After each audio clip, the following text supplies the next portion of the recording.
Ser podcast. Hola, somos Ángeles Oliva y Toña Medina. Juntas hacemos Por el Principio. En el episodio de hoy, Manolo García habla de su infancia entre Barcelona y su pueblo de Albacete, de cómo empezó a tocar la batería con un bote de Colón y recuerda cuando se quedó hechizado por Rafael y los Bravos.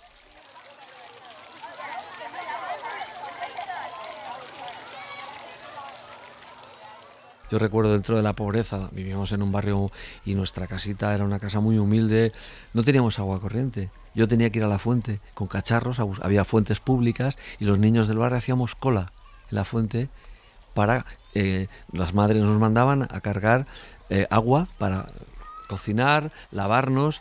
No existía, yo no sabía lo que era una ducha, no existía en mi vida, no había un grifo con agua donde abrías.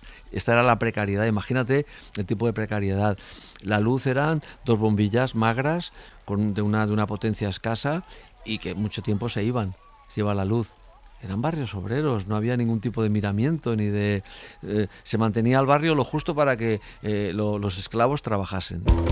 Aviones plateados rozando los tejados, vestido y en la cama, vigilo tu ventana. Ese niño que iba a por agua a la fuente era Manolín y hoy es Manolo García, un músico que lleva décadas haciendo canciones y entregándolas desde los escenarios. Empezó formando los grupos Los Rápidos y Los Burros y tuvo un enorme éxito con El Último de la Fila. Desde hace años tiene una carrera en solitario y en paralelo desarrolla su faceta como pintor, la otra cara de sus pasiones artísticas. Ahora presenta su 8º disco en solitario, que en realidad son 2, Mi vida en Marte y Desatinos desplumados, con los que empieza una gira que durará todo el año. De pequeño, Manolo tocaba el tambor de detergente hasta que convenció a su madre para que le comprara una batería. Fue hace muchos años, aunque él prefiere no llevar la cuenta. Su historia merece ser contada empezando por el principio. Sí, sin fecha de nacimiento, no tengo edad. No quiero tenerla, me niego. Es una convención social, creo que uno de los grandes errores de la especie humana es cuadricularlo todo, cuadricular el tiempo, ¿no?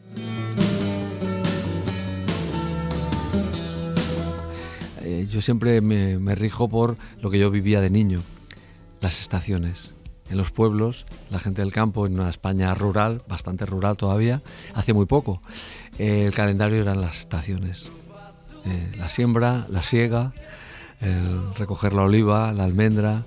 Ese era el calendario más maravilloso, el calendario del sol, de la lluvia.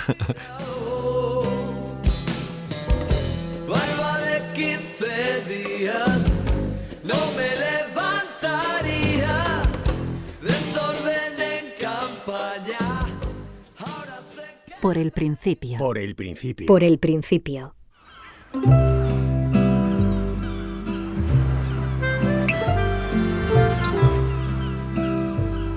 Manuel García Pérez nació en Barcelona el 19 de agosto de 1955.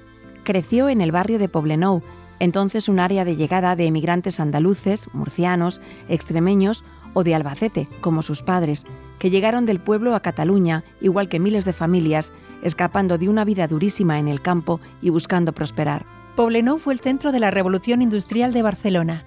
A finales del siglo XIX era el área con la mayor concentración industrial de Cataluña y una de las mayores de España. A principios del siglo XX se crearon muchas empresas textiles y de transporte. En esa época era conocido como el Manchester catalán. Básicamente industria textil y metalúrgica.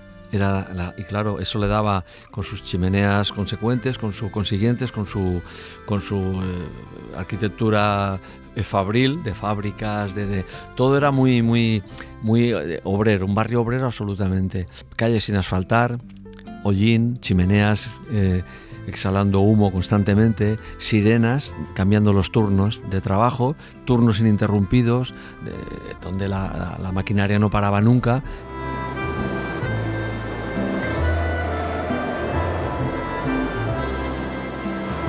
Pues un barrio absolutamente sociable, donde esas clases bajas, sufridas, que venían generalmente del campo, del sur, de la zona de Murcia, de Albacete, de Andalucía, de Extremadura, Y era un colectivo muy bien avenido, en el sentido de que dentro de su pobreza y de sus magras posibilidades de supervivencia, había una alegría, porque venían de un mundo aún más duro, que era el mundo del campo, de los terratenientes, de los oligarcas, de la esclavitud, de una España rural dura, machacada, ¿no? Bueno, eso estaba ahí. Yo aún recuerdo de niño, muy cerca de la playa, en las paredes, digamos, que delimitaban una de las empresas metalúrgicas, enorme, con unas chimeneas altísimas, un mundo. Recuerdo paseando por esas laderas, esos caminos cerca de la playa, esas paredes que delimitaban esta fábrica, impactos de bala, multitud de impactos de bala. Yo era un niño de 8 o 9 años. Padre, que estos son, sí, hijo mío, hace 5 minutos estaban fusilando gente todavía aquí. Entonces, bueno, ahí empieza la infancia mía, en esa Barcelona de los años finales 50, principios de los 60, y ahí empieza mi sentir el mundo, ¿no?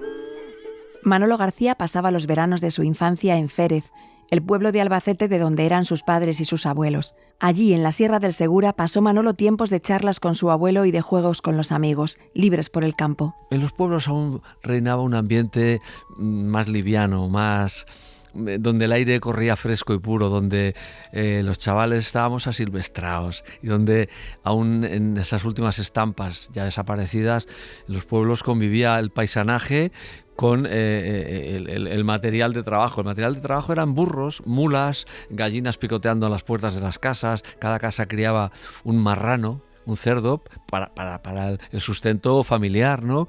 Y la casa que podía hacer una matanza doble, matar 2 marranos, la matanza. Esa España yo la he vivido, y la sensación que un niño obtiene de todos esos acontecimientos y ese modo de ser y estar es de libertad. Esa es la palabra.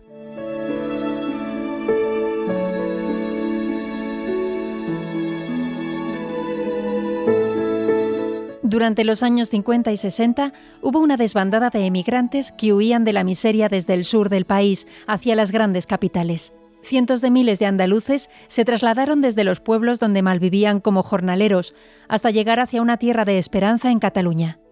Lo hacían en trenes nocturnos de 18 coches que tardaban hasta 17 horas en llegar a Barcelona. Desde la estación de Francia de la ciudad salían y llegaban los trenes del sur. Cuando iban del sur a Barcelona se les llamaba el catalán. De bajada, según fuera su destino, se les llamaba el malagueño, el granaíno y el sevillano. El tren llevaba las ventanas abiertas para mitigar el calor agobiante. Los vagones se acababan llenando de humo y tiznaban las caras de los viajeros, que dormían sentados. El sevillano salía a las 7 de la tarde y llegaba a mediodía del día siguiente. Eran entre 15 y 17 horas de trayecto, al trantrán de una época en la que los trenes aún se estropeaban constantemente. En el sevillano viajaba la familia de Manolo García. Ellos no podían permitirse la alternativa, el SEAT 600, que llegó en esos años a las familias con algo más de recursos. Aún estamos muy lejos del mundo actual, moderno. Aún viajar a esas zonas en el sevillano, el tren se llamaba así, el sevillano, llegaba hasta Sevilla, eran 22 horas de viaje, eran un día, era hacer noche. Era parar a mitad del viaje y descansar y seguir. Esos primeros años de un SEAT 600, eran unos periplos inacabables con los coches, eso ya en los años 60, entrando a los 70, con una familia numerosa, embutida en un minicoche, con la vaca llena el portaequipajes, la vaca llena de gallinas, de comida, de colchones. Eso lo he vivido yo.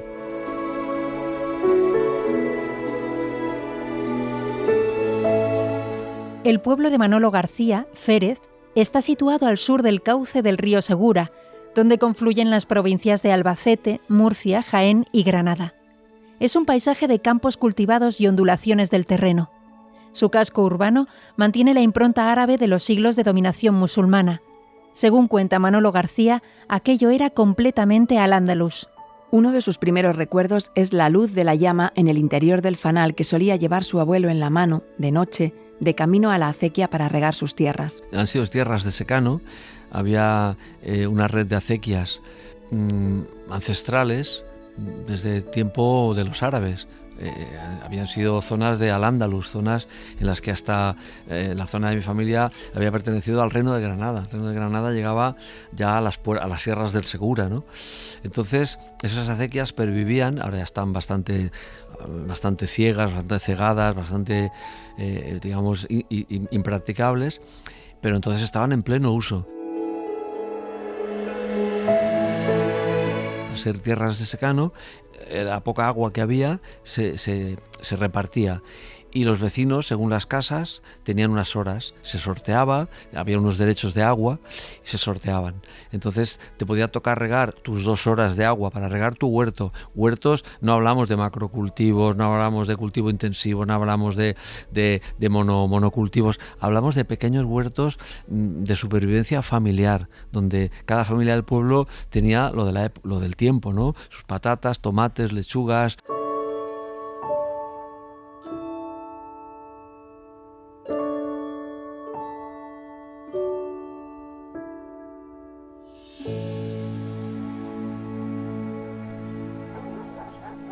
¿Me ayudas a coger caracoles del huerto, Manolín? Sí, abuelo. Se me están comiendo las lechugas y eso no puede ser. Cógelos y los metes en ese cubo de ahí. ¿Y luego qué harás con ellos? Se los llevamos a tu madre y que los meta en un saco unos días y luego a la cazuela. Ah, qué asco. No me gustan nada los caracoles. Pero si son un manjar de los dioses. ¿Este tan pequeñito también lo echa al cubo? No, pobre. Ese vamos a ponerlo aquí, en este otro cubo. Solo nos comemos los grandes. Los pequeños tienen que crecer, pero lejos de mi huerto. Los tomates ya están para comer, ¿no? Aún les queda un poco. Mira, este de aquí ya se puede coger, que está maduro. Toma, llévaselo a tu madre. ¿Dónde lo pongo, abuelo? Ahí tienes una cesta. Abuelo, ¿cuándo iremos a trillar? Mañana o pasado. Tienes ganas, ¿eh? ¿Me dejarás trillar el primero? Lo echaremos a suerte con tus primos. No quiero líos. Que todos me pedís siempre ser los primeros. Que elija el azar.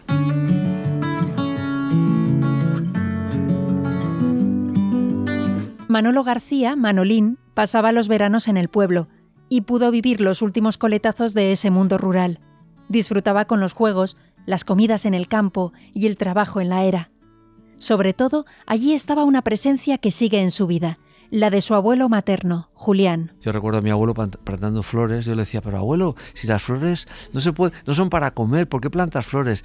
Y él siempre me decía, pues porque se las llevamos luego cuando llevamos los higos de la higuera, las patatas, tomates, en la cestita de esparto, llevamos a tu madre y a tu tía unas flores que les gustan mucho. Entonces mi abuelo era un hombre muy cariñoso con sus hijas. Mi abuelo tuvo 6 hijos, perdió 4. Le quedaron mi madre y mi tía.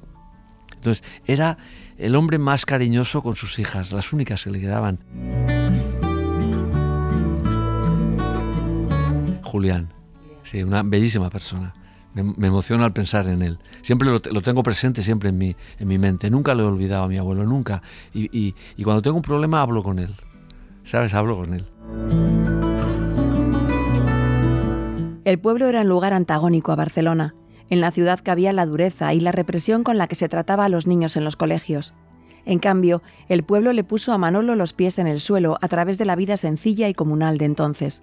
El pequeño huerto, 4 cabras, el vino y el aceite para ser autosuficientes. La España entonces, y creo que el mundo entonces era así, todo el mundo era consciente de la necesidad de acompañarnos en la vida y de ayudarnos. Hoy te ayudo yo a ti y mañana me ayudas tú a mí. Hoy segamos tu campo y mañana segamos el mío. Y en la ayuda estaba la compañía, estaba la alegría, comer juntos. Yo recuerdo perfectamente, como si fuera ahora, ir a la era, a trillar, con los animales. Los primos nos peleábamos por montarnos en el trillo, y mi abuelo ponía una tabla con unas sillas encima de la trilla, que por debajo, como tú bien sabes, lleva piedras encastadas, lleva trocitos de hierro, trocitos de sierra, que es lo que va trillando el grano, va separando el grano de la paja, y los primos, que éramos primos y primas, nos peleábamos para el turno de montar en el trillo, dar vueltas en la era. Y luego al mediodía, con un calor, porque ya era verano, era tiempo de trilla, ya tiempo de calor, a la hora de la comida, las mujeres habían preparado la comida debajo de unas oliveras, a la sombra, y recuerdo dormir la siesta en un serón de esparto, los primos juntos contándonos historias, cuchicheando, las madres, venga, a descansar, que hace mucho calor, dormid, que luego hay que acabar la trilla por la tarde. Si hacía viento, hay que hacer la parva, tirar arriba el grano para que el viento se llevase la paja y separar la paja del grano. Ese recuerdo es imborrable, y es un recuerdo que me trae felicidad, porque éramos felices, éramos los olores, los sabores. Venga, no le des con la bota al niño, déjale, que se está haciendo un hombre, ya echa un trago, venga. Eso está ahí, eso está ahí.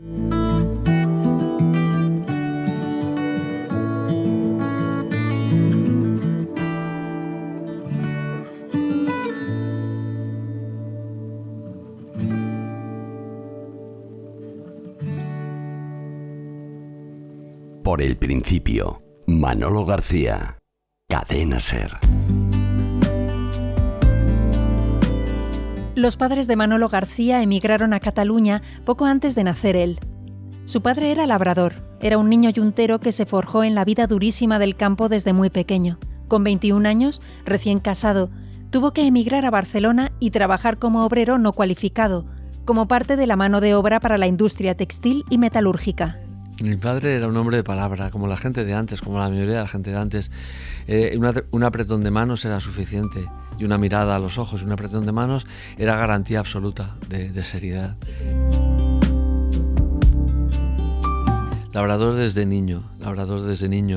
Él siempre me contaba que él labraba con vacas, eran aparceros, eran gente que trabajaba para un señor que tenía fincas, entonces tenía en diferentes casas, diferentes familias viviendo para que le trabajasen las tierras.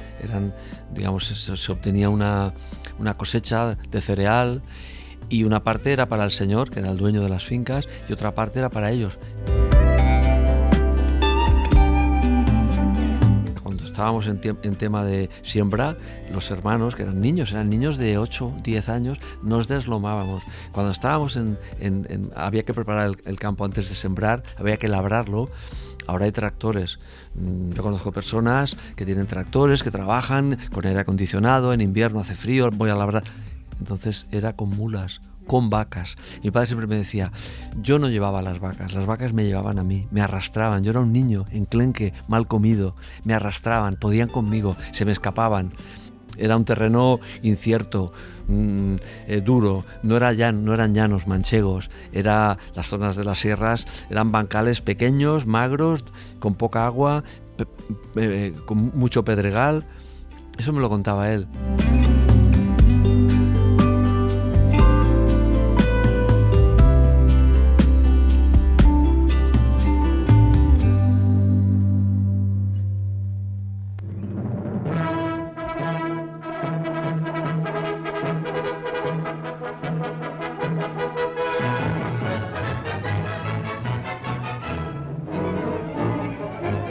La Plaza Real de Barcelona nos brinda esta insólita tarjeta postal en plena nevada.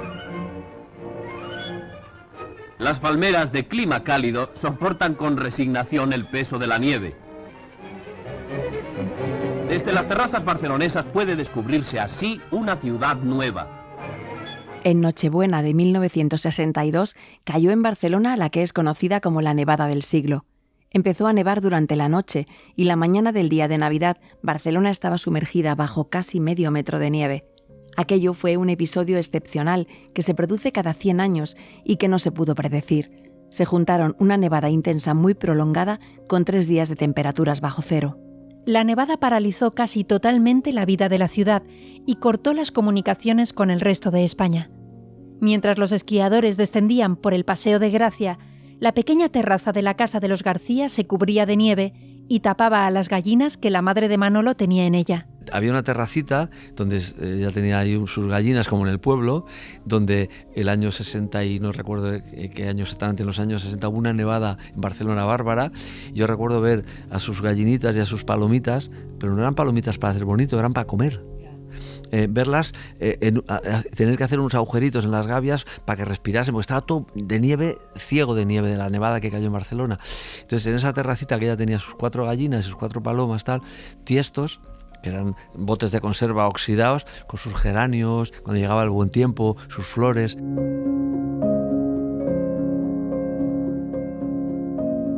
Lo que te acabo de contar es que mi abuelo les plantaba flores en el huerto, en el pueblo. Pues ella en la ciudad, esa añoranza la llevaba a tener la terracita llena de macetas que metódicamente y con todo el cariño regaba, cuidaba. Había días, a mí me encantaba: Manuel, sube a regar las macetas. Y yo me encantaba regar las macetas. Yo era un niño de un crío, ¿no?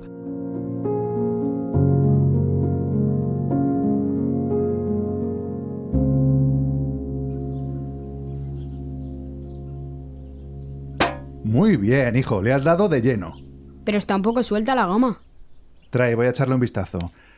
Sí, está el nudo un poco flojo. A ver ahí qué tal. Sí, ahora mejor. Prueba, a ver cómo tira. ¡Ay, casi! Manolín, acuérdate de colocar el tirachinas así.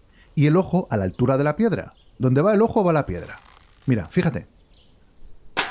Nunca fallas, papá. Me he pasado la vida tirando con el tirachinas. Tú si practicas, serás bueno también. Yo creo que este tirachinas no va bien. Igual tengo que hacer otro. Está perfectamente. La goma ya está un poco pasada, pero esto se soluciona rápido. Tengo más goma en casa del abuelo. Estáis aquí y yo vengo a llamaros por la casa. Papá me está enseñando a tirar con el tirachinas. Le he dado 2 veces. Muy bien, hijo. Bueno, está la comida en la mesa, así que a comer. ¿Puedo tirar una vez más? Venga, tira. Ahora vamos. No tardéis.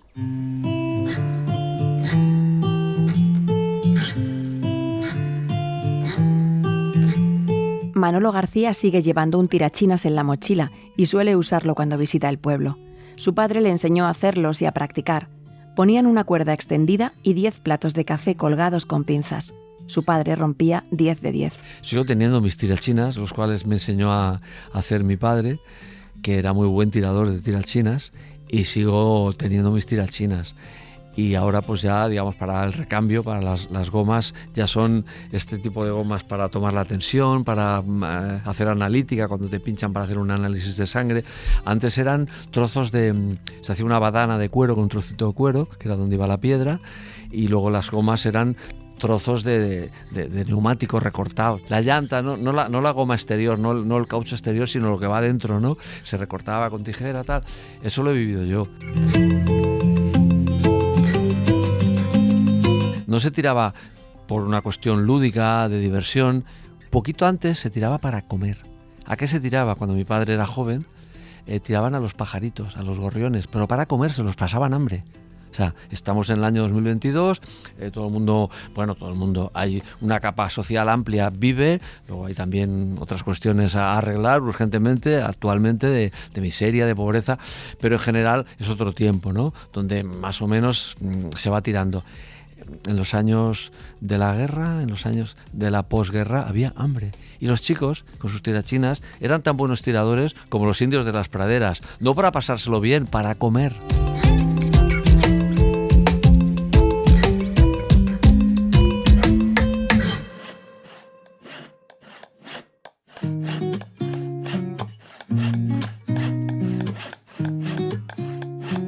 A Manolo García no le gustaba estudiar y a los 14 años comenzó como aprendiz de carpintero. Mira, yo a los 13 yo pues estaba en el bachillerato y yo no era buen estudiante.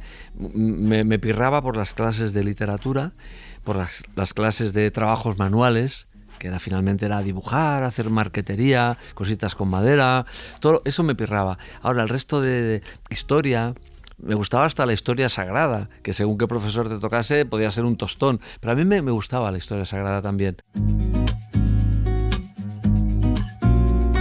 Mi padre, pues ya siendo consciente de que yo era bastante desastre con las notas, etcétera, y que no me aplicaba demasiado, me dijo, bueno, ¿qué hacemos? Yo le dije, quiero dejar de estudiar. En esa época era muy diferente ahora, ¿no? Y de hecho no acabé ni el curso ni el cuarto de bachillerato. Dijo, bueno, mi padre, pues con una actitud muy natural en su condición de persona que viene del campo, que es un obrero en la ciudad, dijo, bueno, pues entonces a trabajar. Hay que ganarse el pan y nada de hacer aquí el zángano. Dije, lo veo clarísimo, por supuesto, en mi cabeza está eso. Voy a dejar los estudios, pero voy a trabajar. Entonces él habló con un carpintero del barrio, le dijo, admites a mi chico a prueba a ver cómo lo ves, y si ves aptitudes lo contratas. El carpintero dijo a mi padre, bien, lo voy a tener un mes y según responda el chico te digo qué hacemos, si se queda o no me interesa. Yo estuve un mes en la carpintería barriendo, recogiendo viruta, yendo a buscar los cafés para la hora del almuerzo de los operarios, de los oficiales, todo lo que puede hacer un chico de 13 años, lijando, barriendo. Y al mes le dijo a mi padre, bien, el chico se queda, si te parece bien, le daremos 1.000 pesetas a la semana, que es como si ahora decimos 100 euros a la semana, y va a trabajar con nosotros. No creo que llegara a 100 euros, como si ahora dijésemos 50 euros a la semana, y en principio me parece que el chico es serio, se va a quedar. Ininflamable, impermeable, irrompible. Eso es el tablero plástico Formica. En esa carpintería, Manolo descubrió la formica, un laminado de alta presión realizado con varias capas de papel y resinas que se inventó en 1912. Al principio, la formica se usó como aislante térmico. El boom llegó después de la Segunda Guerra Mundial, con su aplicación para fabricar muebles de cocina, y la marca se convirtió en el nombre del material. En España, Formica entró en 1946 y dio un gran salto con el desarrollismo de los 60, cuando su laminado se convirtió en el producto deseado de todas las familias para sus cocinas. Manolo García le encontró otros usos. Con retales de formica o madera que le pedía al carpintero, u otros de las industrias del barrio, y con cola o mezclando pintura con desechos industriales como bidones o plásticos, García creaba instalaciones o esculturas en la terraza de casa, a las que les metía figuritas y muñecos. El público era su madre. Entonces ahí fue cuando yo, de retales de la carpintería, señor César, ¿puedo llevarme? Llévate lo que quieras, eso es para quemar, es para tirar. ¿Puedo llevarme estos trocitos de madera? ¿Puedo llevarme estos recortes de Formica? Formica era para hacer cocinas, se hacían las cocinas de Formica, era una marca. Entonces yo en la terracita que teníamos montaba unos belenes, unas arquitecturas, hacía con animalitos que daban con los detergentes. Al abrir el paquete de detergente, cuando tu madre compraba detergente para lavar la ropa, salía un osito blanco de plástico, un caballo, una jirafa, soldaditos indios, soldaditos de toda condición, y yo montaba mis belenes allí. Ese fue mi principio de artístico, de artista plástico, digamos.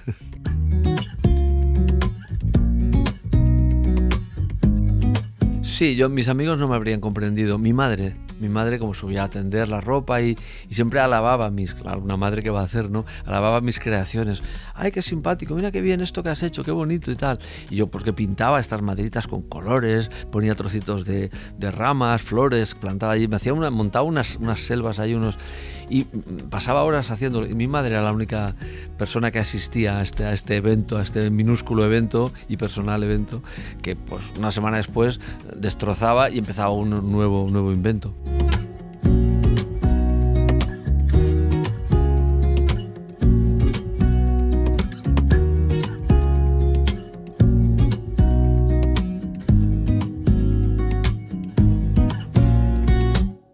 Por el principio, Manolo García, Cadena SER.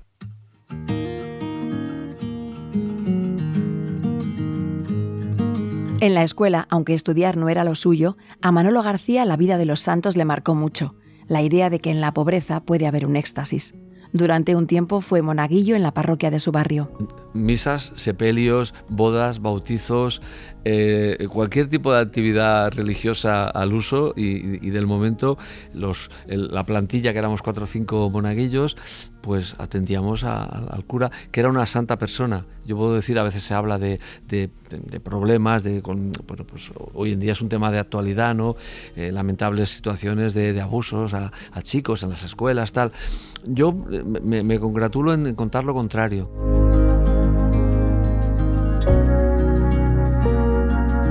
Y he de decir que el cura párroco era una bellísima persona, era un santo varón, un hombre muy respetuoso con todo el mundo, buena gente, muy buena persona. Y recuerdo, chicos, hoy vamos a trabajar duro, tenemos que almacenar, nos han donado unos sacos de arroz que van a misiones y hemos de almacenarlos, dejarlos en un lugar que no haya humedad, venga, ayudadme, tal. Y cargábamos sacos con unas carretillas de arroz para mandar a África. Me acuerdo perfectamente de eso, ¿no? Y para nosotros era un motivo de regocijo. Nos sentíamos buenas personas. Teníamos un espíritu cristiano. En nosotros había calado la idea de que había que amar al prójimo, había que ayudar al necesitado, agradecer a Dios tu suerte si comías cada día. Estábamos imbuidos de ese tipo de luz, ¿no? Y yo era un monaguillo muy, muy convencido.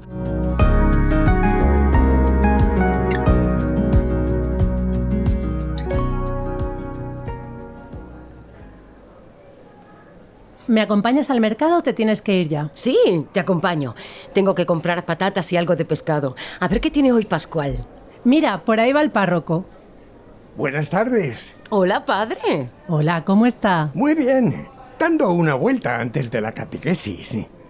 Ayer estuve con Manolo. Nos está ayudando con lo de las misiones. Qué buen chico es. Sí, ya me dijo. Hacen ustedes una gran labor. Se hace lo que se puede. ¿Le ha contado Manolo mi propuesta? No me ha dicho nada. Ya sabes, estos chicos, hay que sacarle las palabras con sacacorchos. La semana que viene tenemos visita del obispo en Poblenou. Y le comenté a Manolo que me gustaría recomendarle para que entrara en el seminario. ¿En serio lo dice usted? Me deja de piedra. ¿Y qué le ha dicho mi hijo? Se quedó tan sorprendido como usted. Pero yo veo que tiene cualidades para ser un buen sacerdote. Es bueno, inteligente, sabe escuchar y tiene muchas ganas de ayudar a los demás. Es muy voluntarioso. Gracias, padre. La verdad es que nunca me he imaginado a Manolín de sacerdote. ¿Qué le parece si hacemos una visita el obispo y yo a su casa y hablamos con su marido y con el chico? Así les contamos tranquilamente y se quedan tranquilos. Sí, claro, cuando ustedes quieran. Bueno, pues yo le mando ya recado con Manolo para el día y la hora. Muy bien, padre. Nos vemos entonces en nuestra casa, cuando usted diga. Que tengan un buen día. Adiós, padre. Adiós. Pero bueno, me he quedado muda. Tu hijo cura. ¿Quién te lo iba a decir? Ay, no sé yo, ¿eh? Yo no creo que Manolo quiera. Le gusta ayudar, pero de eso a ser cura hay mucho trecho. Un día el párroco me dijo, mira, Manuel, va a venir el obispo de visita y tal, y he estado hablando con él sobre la posibilidad de proponer a tus padres que estudies con nosotros, que estudies para camino de sacerdocio, ¿no? ¿Qué te parece? Yo me quedé completamente fuera de juego, ¿no? Pues no sé. Y acudieron a mi casa, a mi barrio, y hablaron con mis padres, y mis padres escucharon a este buen señor, al párroco y al obispo, que vinieron a pedir, un poco a sugerir, ¿qué les parecería a ustedes que estudiaran en un seminario, la carrera, digamos, para luego ser sacerdote? Y mi padre me miró muy serio, recuerdo como si fuera hoy, me dijo, Manuel, ¿tú qué opinas de lo que está diciendo el señor? Mi padre era bastante ateo, bueno, y yo le dije, padre, no puede, creo que no puede ser. ¿Por qué no? Me dijeron ellos, porque creo que me gustan las chicas y me van a gustar siempre. Yo tenía 13 años y fue una razón contundente.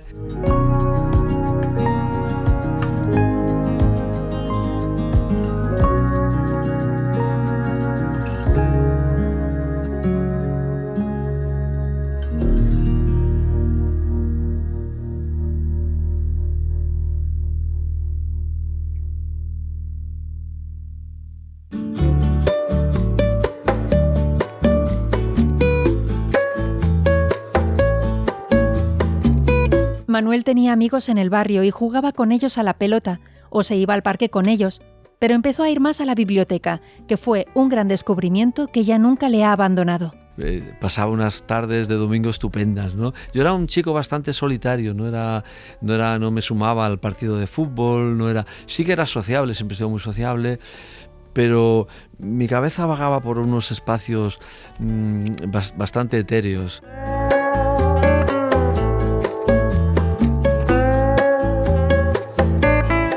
Yo recuerdo perfectamente con la calle de al lado a pedradas. Recuerdo, pues eso, el chico, vamos a parar, que han descalabrado a fulanito, y llevar a fulanito ahí a un rincón ahí con la cabeza echando sangre.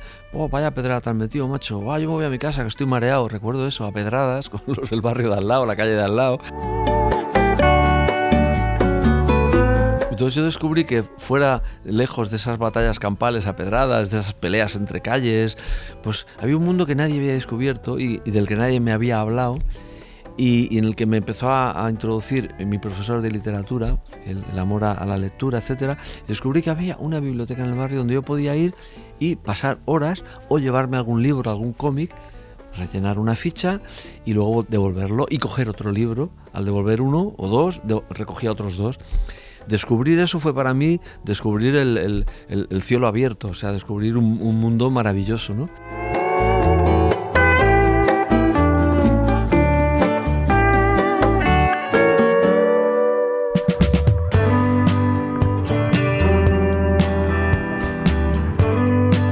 Manolo García pasaba ratos en la puerta del bar de un primo, en su barrio de Poblenou. En el altavoz sonaba Otis Redding o James Brown y ellos le ponían palmas, le daban ritmo de rumba. Era esa la mezcla que se vivía en el barrio, el rock and roll, el flamenco y la música árabe, aunque lo que más se escuchaba en las casas era copla. A finales de los 60, el rock and roll estaba aterrizando en esas calles de tierra de Poblenou, llenas de fábricas y hollín. Le llamaban ya el Manchester catalán, y florecieron grupos de música en cada portal. A porrillo. Yo creo que en toda España, en todas las ciudades, en todos los lugares, porque había un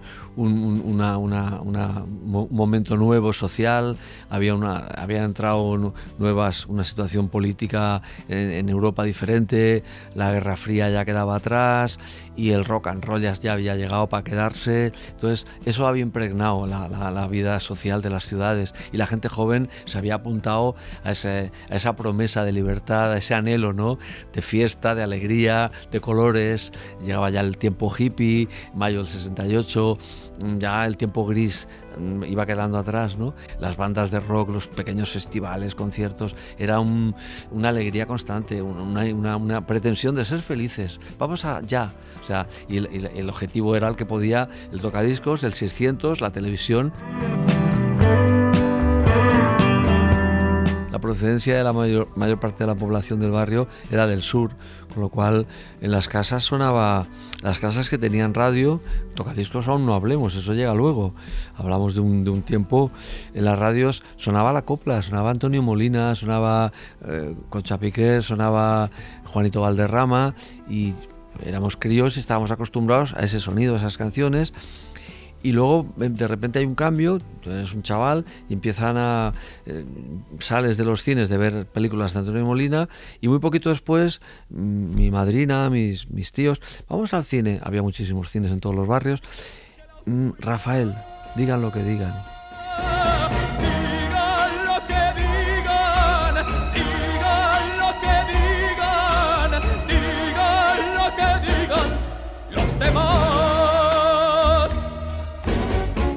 Un poquito después, pero ya, los bravos, Black is Black, rock, pop, grupos de peludos, de unos señores ya melenudos, unos señores, digamos, en esa época casi de mal vivir, ¿no?, con una apariencia un poco...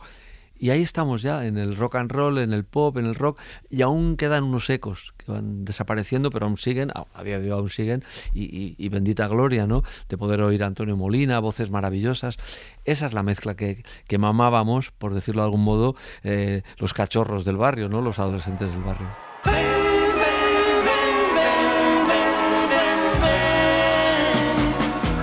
Los chicos con las chicas tienen que estar, las chicas con los chicos han de vivir, y estando todos juntos deben cantar. Los Bravos fue un grupo que se formó en los 60 y una de las primeras bandas de pop rock español que han tenido repercusión internacional, sobre todo con su gran éxito Black is Black, que llegó al número 2 de las listas de ventas del Reino Unido y al número 4 en Estados Unidos. Black is Black fue versionada al francés por Johnny Hallyday con el nombre de Noir c'est Noir. Gran parte de su éxito tuvo que ver con la buena pronunciación en inglés del cantante del grupo Mike Kennedy, que era alemán, y tenía una enorme presencia y carisma en el escenario. Otros de sus éxitos fueron I Don't Care, Ring a Little Lovin' y Los chicos con las chicas, con la que protagonizaron una película del mismo nombre. Su éxito fue fulgurante y efímero. Les llevó a grabar un jingle para un anuncio de Coca-Cola en los Estados Unidos. Se dice que los Bravos no tocaban sus instrumentos en las grabaciones realizadas en Londres. Solo Mike ponía la voz y Tony y Migue hacían los coros. El resto de los instrumentos fueron grabados por otros músicos de estudio londinenses, debido a las condiciones que imponían los sindicatos de músicos de aquella época en Londres. El propio Mike reconoció en una entrevista que Jimmy Page había tocado en la grabación de Black is Black. A finales de los 60, dos hechos provocaron su declive: el suicidio de uno de los músicos, Manolo Fernández, y la marcha del grupo de Mike, el cantante, para seguir en solitario como Mike Kennedy. Manolo García tiene grabado el día en que pudo ver en directo a Los Bravos en Barcelona. Tuve la suerte de ver a Los Bravos en directo yo muy joven, completamente fuera de mí, como todo el público, ¿no? Porque era la música... Los Bravos, ver a Los Bravos para mí fue como descubrir, dicho con todo el, no sé, como descubrir a San Pedro en calzoncillos. O sea, fue una sorpresa, guau, ¿pero qué es esto? Esto es la bomba y tal.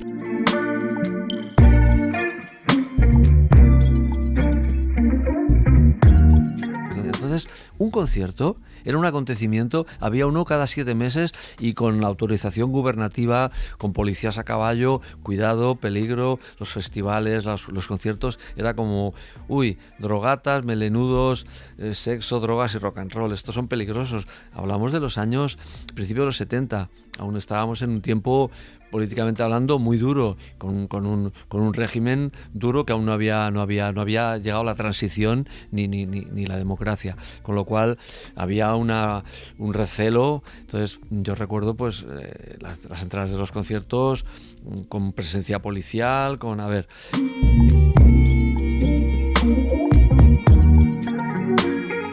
antes ya me había quedado pasmado con Rafael, de ver a Rafael en el cine y decirle yo a mi madrina, recuerdo, y mi madrina me lo recordaba, tía, yo quiero ser como este señor.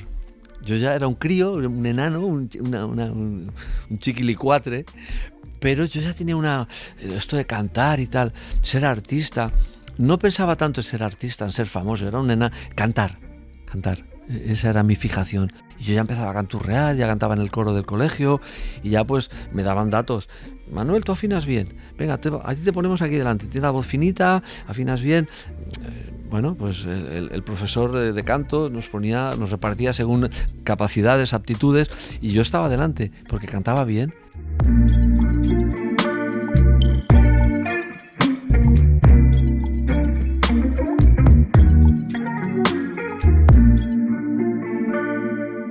Por el principio, Manolo García, Cadena SER. Bueno, yo ya me voy, que he quedado con Mario en el bar a echar unas cartas. Muy bien, vuelves para cenar, ¿no? Sí, y antes. Estoy cansado y mañana es lunes. Prefiero estar en casa pronto. Muy bien. Adiós. ¿Ya se ha ido papá? Sí, se acaba de marchar. ¿Querías algo? Es que, mamá, te quiero contar una cosa. ¿Y no quieres que lo oiga tu padre? Es que no va a querer. A ver, cuenta. ¿Qué pasa? Hay un chico que vende una batería y se la quiere comprar. Ay, ya estamos con la obsesión de la batería. Ya entiendo por qué no quieres que esté tu padre. Es que, mamá, es que con el bote de Colón me apaño, pero es que no es una batería. Y yo toco muy bien, ¿ya me oyes? Te oigo demasiado, sí. Este chico vende su batería por 500 pesetas. ¿500 pesetas? ¡Qué barbaridad! Tengo ese dinero ahorrado en la carpintería. Aunque lo tengas, eso es mucho dinero para gastarlo de golpe y porrazo y en una batería. Pero, mamá, es lo que más quiero en el mundo y no quiero perder esta oportunidad. Por 500 pesetas no lo venderá tan fácil. Mamá, por favor. Manolo, no me calientes la cabeza, que nos conocemos. Hay que hablarlo con tu padre. Eso no, mamá. Va a decir que no. Ya sabes lo poco que le gusta que toque la batería. Tu padre solo quiere que te centres y trabajes. Lo hace por tu bien. Yo quiero la batería, mamá. Me da igual lo que diga papá. Ay, vamos a pensarlo un poco, Manolico. ¿Son 500 pesetas? Gracias, mamá. Eres la mejor del mundo. Sí, claro.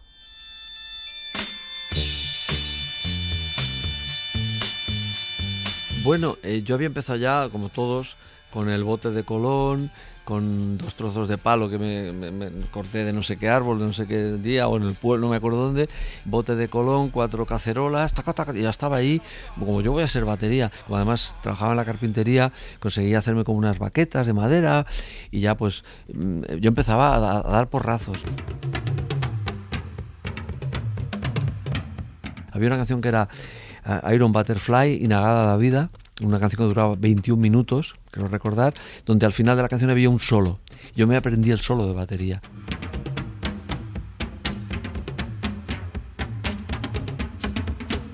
Yo decía, mira, mamá, si es que el solo este de esta canción lo hago igual. Lo toco encima y me sale clavado, taca, taca, taca, rum, pum, pa, pa, pa, taca, taca, taca. Lo hacía igual. Yo estaba ahí como loco con mi batería, que no era una batería. O sea, y lo siguiente fue un chico del barrio, me llegó la onda de que, oye, hay un chico que tiene una batería vieja, pero la quiere vender. Mamá, ¿por qué no compramos esa batería? Pero hijo mío, pero nosotros no podemos. Di tanto la lata que mi madre me ayudó a escondidas de mi padre. Si tu padre se entera, déjate de tonterías, déjate de tú a trabajar, tal. Lo típico, ¿no? El típico discurso de padre de la época, con toda la buena fe y la buena voluntad.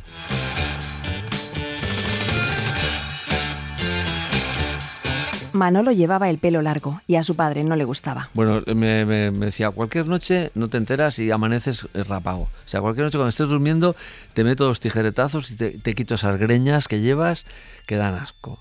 Mi padre era de campo.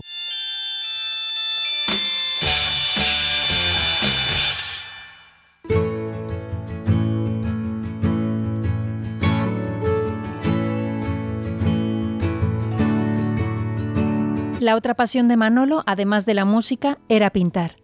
Compró a plazos un curso de dibujo y empezó a realizar cuadros copiados de estampas de la Virgen, cromos de futbolistas y postales alpinas.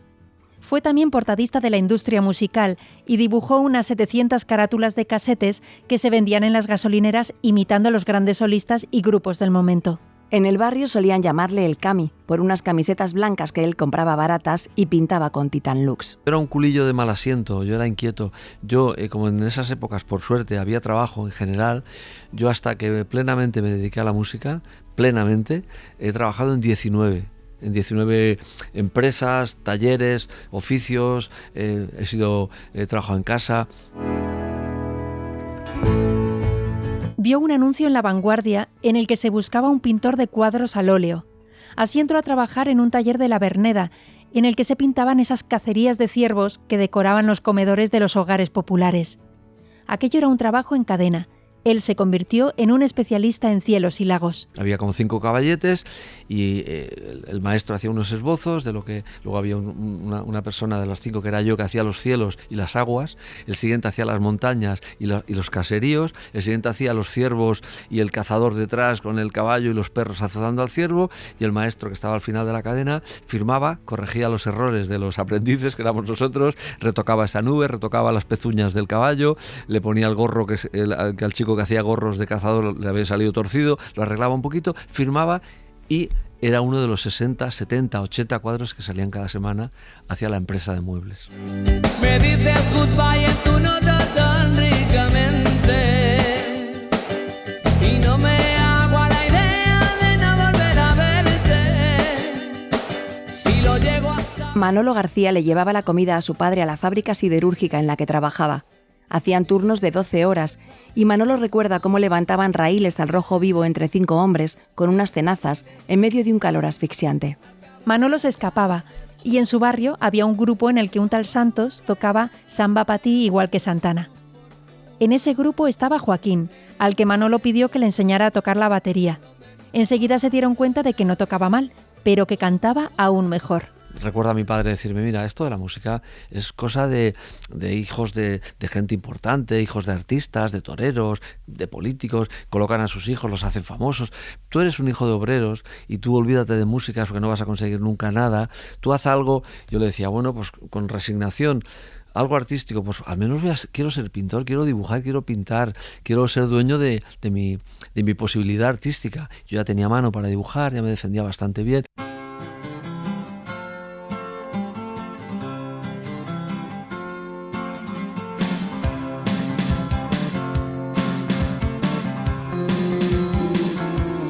Aquel niño inquieto que levitaba dibujando y tocando la batería ha conseguido dedicarse a la música y a la pintura durante décadas con un enorme reconocimiento.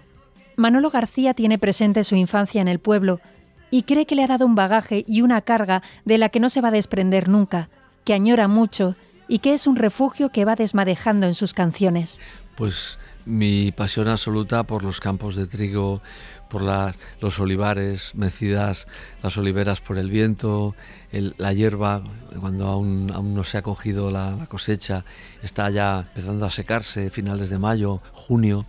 Ese amor por los olores, ese amor por beber agua en el botijo, agua fresca, por los tirachinas, por caminar por el campo con algún amigo, con personas amigas, con merendar en el campo, por bañarse en un río de aguas límpidas y frescas. Y era la vida sublime, sublimada hasta extremos inabarcables. Era sentir que la vida era maravillosa. Me agarro a eso muchas veces, me agarro a eso cuando me siento mal en un polígono industrial, en una autopista, en un lugar donde paras a echar gasolina y tomas un café y donde la gente compra cosas que no necesita, muñequitos, chorradas, en un centro comercial que no son de mi complacencia. Me agarro a eso, me agarro a la vida natural, la poquita vida natural a la que yo puedo acceder, ¿no? Esa es mi patria. Me siento hoy como un halcón llamado a las filas de la insurrección.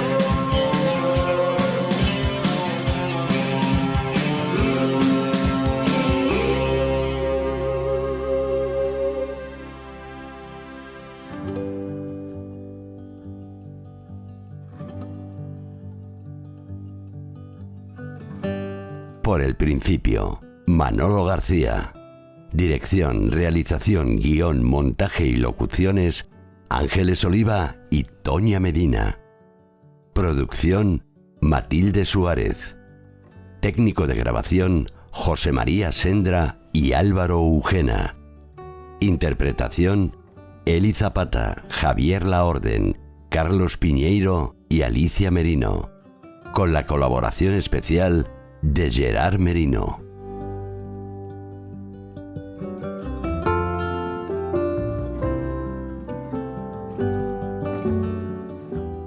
Suscríbete a Por el Principio.